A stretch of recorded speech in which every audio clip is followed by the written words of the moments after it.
A new government watchdog study documents the shift of taxpayer dollars away from the classroom and toward the central office. News Channel 9's Alyssa Spirato spent the day digging through the details. She joins us now with that story. Alyssa. Kim, Josh, the increase in costs is cut two ways. One is in the rising number in administrative salaries and the fact those salaries are growing faster than those of teachers. The effect, shifting money away from students, causing your money to land into administrators' bank accounts. I think it's headed down. We're not going to have what we call quality public education. As a retired teacher and a taxpayer of Hamilton County, Kathleen Craven isn't happy with the report's findings. She's not alone. I can understand getting paid more for better performance, but how much?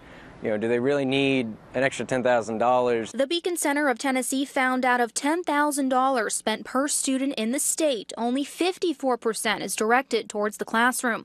The rest goes right into the accounts of administrators. The most troubling things we found was that if you factor in inflation, teachers actually make less money today than they did in 2000.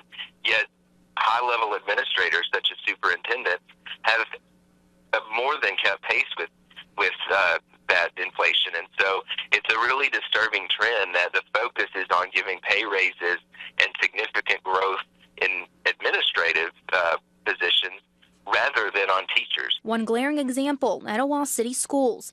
In a little over a decade, the principal's salary rose by more than 93%, despite a decline in student improvement. When we asked Etowah City Schools Director Mike Frazier, he says he couldn't speak on actions over the past 10 years because he just became director last year.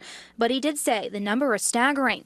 Here in Hamilton County, school board member Rhonda Thurman voted against a raise for Superintendent Rick Smith. We just keep spending the money that we have in the pool on administrators, and it has to stop, and the only way it can stop is for the school board to make it stop, and right now there's just not the will on the school board to make it stop. We keep giving administrators raises, and when we give across the board percentage raises, that just continues to widen the gap between the top and the bottom. Rick Smith makes $190,000, yet teachers are still waiting for a raise this year.